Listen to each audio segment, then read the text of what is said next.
amoureux du livre et de la culture, vous allez certainement m'excuser pour ma voix qui paraît un peu rocailleuse, d'autant plus que j'ai un chat dans la gorge qui me dérange. Pour ne pas dire je suis grippé et la toux également me dérange. Mais qu'à cela ne tienne, je suis assujetti à une obligation et un plaisir également de vous présenter et de faire la critique de ce livre pour lequel j'ai pris autant de plaisir et savouré autant de bonheur en le lisant.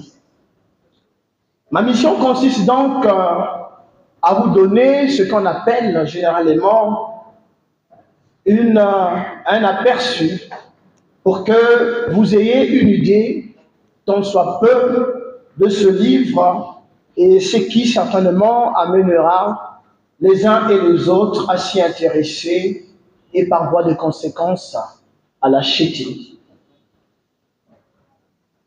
Vous vous demandez certainement pourquoi ce livre, quel est son objet et surtout pourquoi le lire.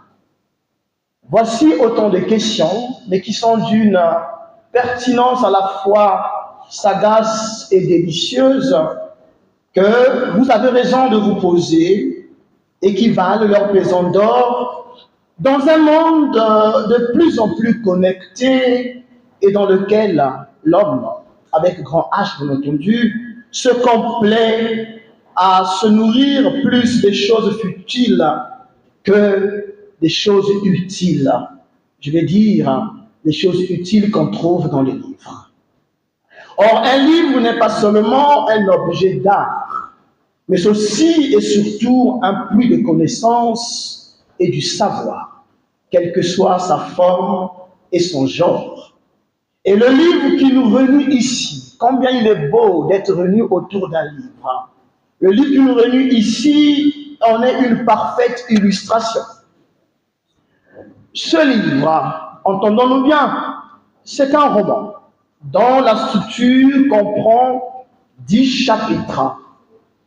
Il s'ouvre par une épigraphe, un véritable florilège de citations des différents auteurs, des auteurs illustres, ayant marqué et qui continuent à marquer l'histoire dans les différents aspects de la vie. J'ai vu, par exemple, Antoine de Saint-Exupéry. Mais aussi, ce livre comprend des remerciements, parce que l'auteur n'a pas voulu être avare de remerciements, puisqu'elle a compris très tôt l'importance de la gratitude envers tous ceux ou toutes celles qui l'ont accompagné dans le processus, non seulement de la conception, mais aussi de la maturation de ce livre. Il y a aussi un prologue qui ouvre le livre, et ce livre, qui était pour moi un bijou inestimable, se termine par un épilogue. Ainsi, pour mieux scruter cette œuvre littéraire, il est judicieux de la saisir sous les angles ci-après. Sur le plan formel, il s'agit d'un roman écrit par Madame Abira Beaufort. Il est publié en 2025, il vient donc à point nommé, par les éditions Alpha Omega en France. Intitulé Sur les traces de l'inattendu, il comporte une première de couverture en couleur jaune.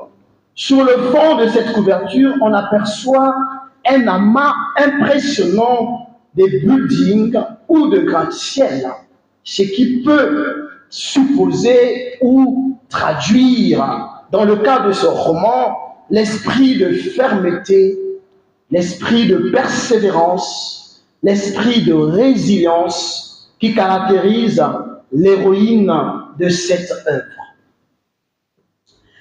Outre la première de couverture, il y a également la quatrième de couverture et une biographie de l'auteur, sans oublier le résumé de l'œuvre qui nous permet de comprendre déjà la profondeur de ce livre. Deuxièmement, il faut noter qu'il s'agit d'un roman de dénonciation de la souffrance. Un roman qui dénonce la souffrance dans toutes ses formes. En effet, ce livre se lit comme une arme puissante utilisée par l'auteur pour dénoncer les maux endurés par l'héroïne qu'on appelle ici Télia, mais qui sont des vrais problèmes de société africaine et même universelle. À travers les pages, on relève que l'auteur se fait le porte-parole des sans-voix.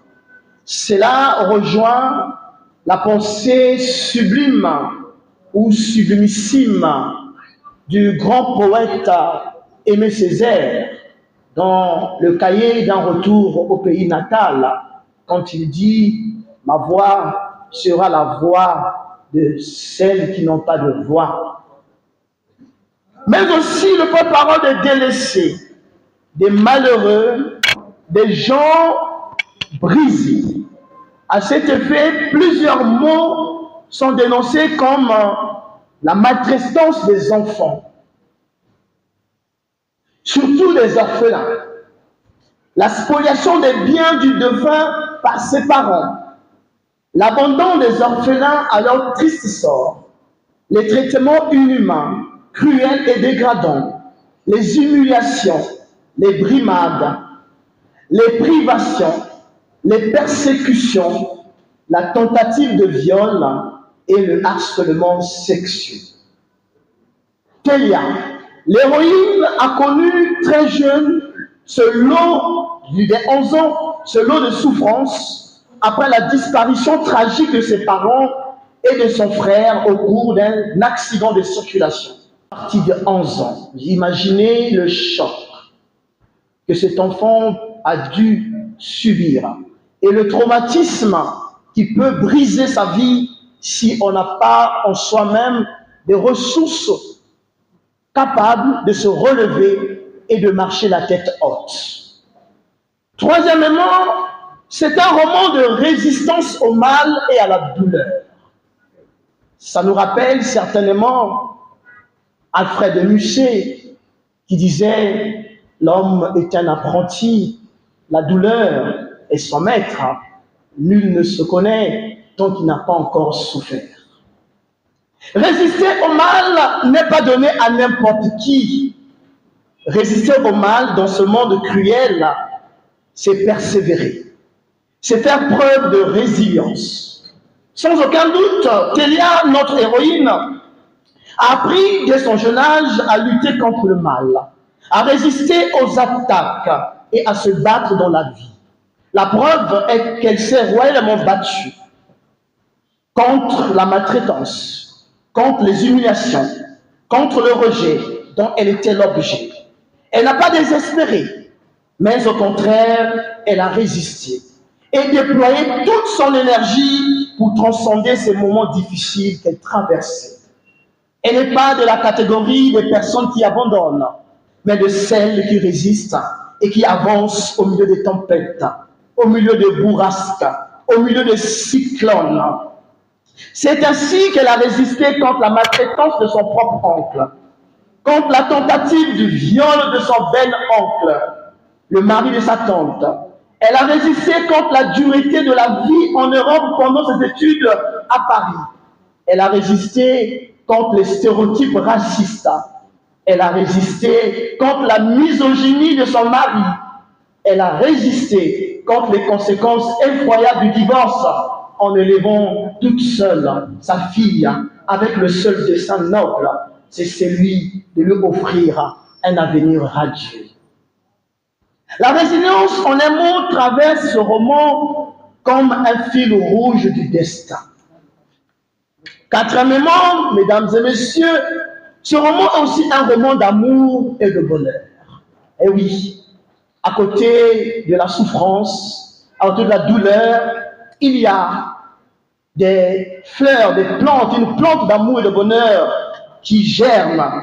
Il faut dire que les différentes épreuves que Télia a connues et endurées ne sont que des leçons d'opportunité que l'auteur a bien voulu nous enseigner comme pour dire que la souffrance n'est pas une fin en soi, mais plutôt doit être perçue comme un tremplin vers le bonheur escompté, vers le bien-être, vers l'espérance, mais sur fond de toile, l'amour. C'est donc tout le sens du titre, sur les traces de l'inattendu. Ce qui fascine dans ce roman, c'est la force de l'amour. L'amour donne des ailes.